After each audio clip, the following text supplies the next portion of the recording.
Hello YouTube, I'm Darkest101, and this list was inevitable.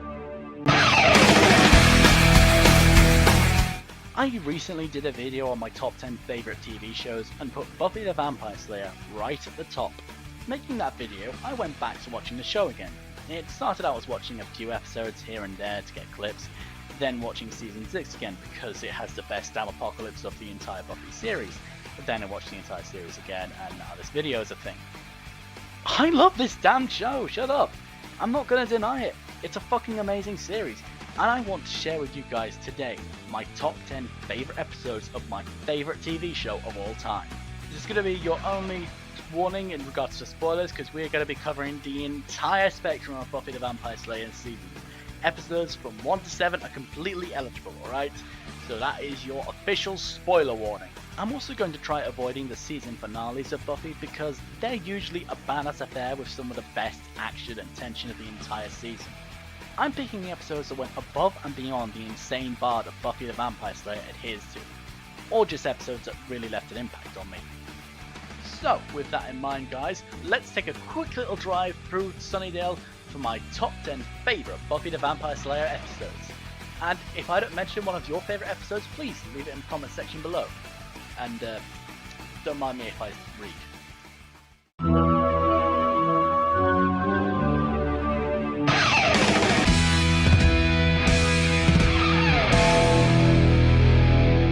Number 10.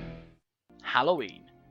This is really the first time we see Halloween being celebrated around Sunnydale. I mean, we knew it was a thing, but it wasn't really shown in the first season of Buffy. This episode was fun simply for Buffy trying to get Willow into a skimpy outfit, not for those reasons, you perverts. No. Bad. It was also an introduction to the villainous Ethan Rayne, showed how the demonic worked on All Hallows Eve, and completely swapped up the dynamic of the Buffy food chain. Buffy became a defenseless noblewoman, Xander a badass military commando, because it's fucking Xander, and Xander deserves every moment he gets a chance to be a badass. Willow completely forced out of her shell, quite literally, and this was the episode that first showed that Rupert Giles could kick ass in as much tweed as he goddamn wanted. It's strange, but beating up that pirate gave me a weird sense of closure.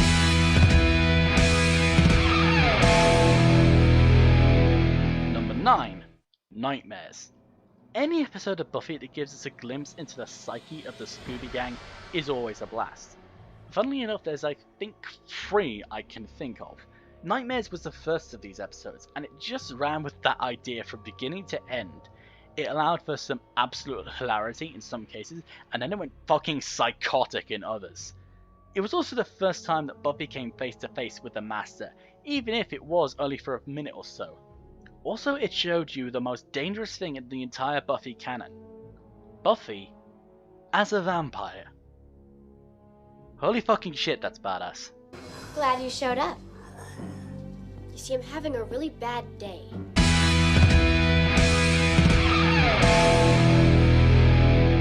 Number 8. Hush.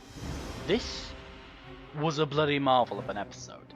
I mean, literally half of the episode is played out without a single line of dialogue from the main cast, and at the same time it manages to tell its story brilliantly, have some fucking tense moments, and make some of the best jokes of the entire season.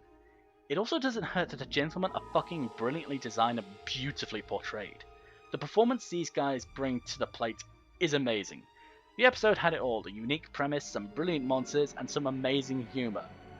The only problem is Riley. I mean, I like Riley, but Riley.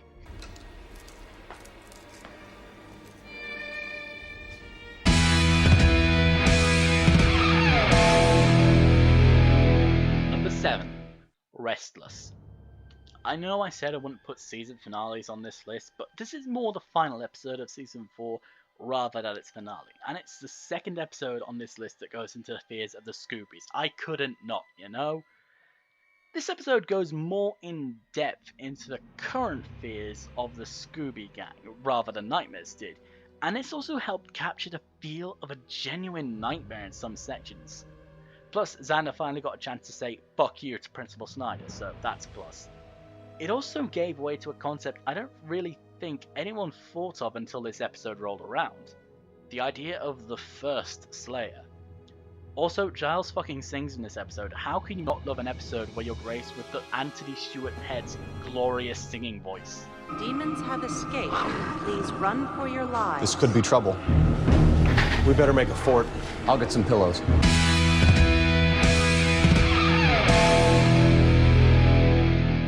Number 6, Fear itself. The last episode of season 4 on this list, I'm afraid, but these episodes are so much fun, and how can you not love the Halloween episodes, man?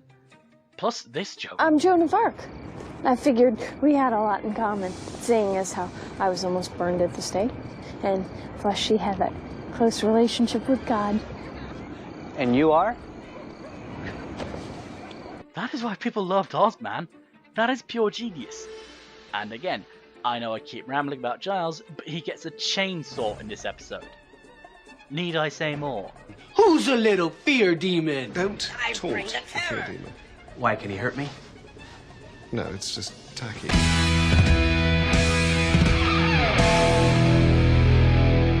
Number 5, Passion.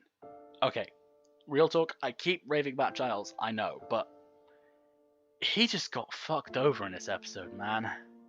I mean, no one can say they weren't invested in the romance between Giles and Miss Canada. I mean, they had something precious, okay? I use the word precious. I don't say that often. I mean, Giles was adorably British and Miss Canada was like Rupert, not up already. And then this episode came around and... holy shit.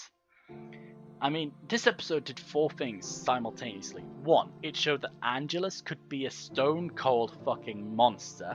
2, it introduced the idea that Angelus could become Angel again if he was recursed with his soul. 3, it killed off a character, and this was a big thing for Buffy the Vampire Slayer at this point. I mean, yeah, people did die in Buffy, that's to be expected, but the only person who'd been named by this point and gotten the chop after more than 1 episode was Principal Flutie. And if you're scratching your head going who, I wouldn't blame you, as he was killed off midway through season 1 by hyena-possessed students who literally ate him. So yeah, death hasn't really been touched on in terms of Buffy. I mean, technically, yes, she was dead for a few moments in season 1, but shut up, we're talking about how Angel brutally toyed and played with Jennifer Calendar before snapping her neck and leaving her body in Giles' bed in that perfect come hither pose, complete with romantic music, rose petals, the works. Holy shit, Angel, that is cruel. And the 4th thing this episode did was show just what a bad idea it was to piss off Rupert Giles. Whilst Giles was ultimately outclassed, it was still amazing to see him stick the fight to Angelus, Spike, and Drusilla. I'd also like to take a moment to mention an honourable mention here, that is Tough Love. These 2 episodes are almost identical in terms of their premise, except here Glory only brain sucks Tara, and it's more because reasons rather than the fact that Glory wanted to stop Tara from doing something. While it was badass to watch Willow go completely dark magic on Glory's lopsided arse, I have to stick with the first time we saw this in action, with Giles in Passion. I love a good slaughter as much as the next bloke, but his little pranks will only leave us with one incredibly brassed-off Slayer.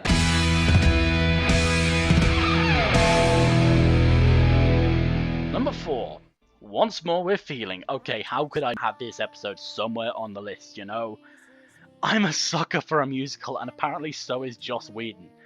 If you don't like a particular musical style in the episode, they cover all bases, almost literally. And again, it's an episode where we get to hear Anthony Head bless our ears with his glorious vocals, and James Masters even sings like a goddamn badass. Plus, it allowed for some hilarious jokes, some heartbreaking revelations, and some romantic stumbles. Also, it's amazing how none of these guys choked up singing. It's quite impressive. Oh my god. You'll never believe what happened at school today. Everybody started singing and dancing? I gave birth to a pterodactyl. Oh my god, did it sing?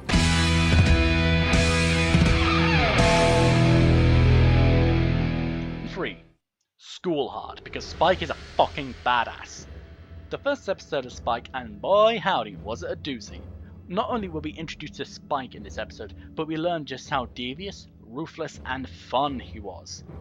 It also didn't hurt that he killed the Anointed One. No, that kid did fuck all and gave nothing to Spike's cred. What added to Spike's cred was his attitude. And then Joyce hit him around the back of the head with a fire axe. Women.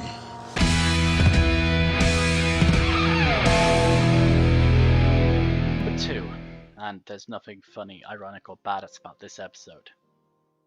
The body. This episode is big with the suck factor. Not because it's a bad episode, but because it sucks. All the joy you ever experienced right out of your tear ducts in big, fat, wet bowls of sad water, also known as tears. This episode reminds us that death is not exclusive to the world of the Slayer, and that even when we try our hardest, sometimes death comes a-calling and we have to answer. This episode is also a case of things getting way too real, way too quickly, as Buffy comes home from fighting a robotic, custom-made girlfriend, not even kidding, to find the body of Joyce Summers, her mother.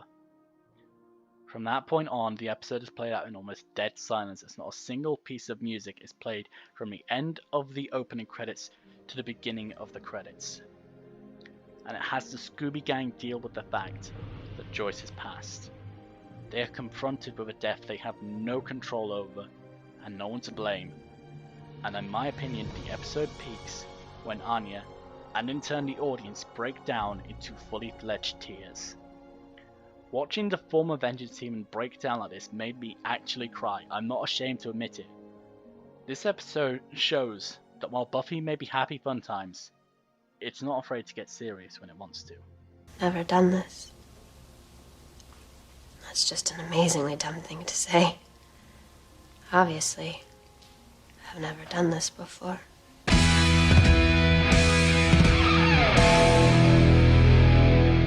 Number 1.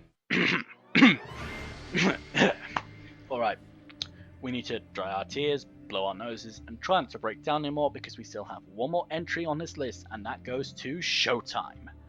This episode is number 1 simply because Season 7 was the season of Buffy.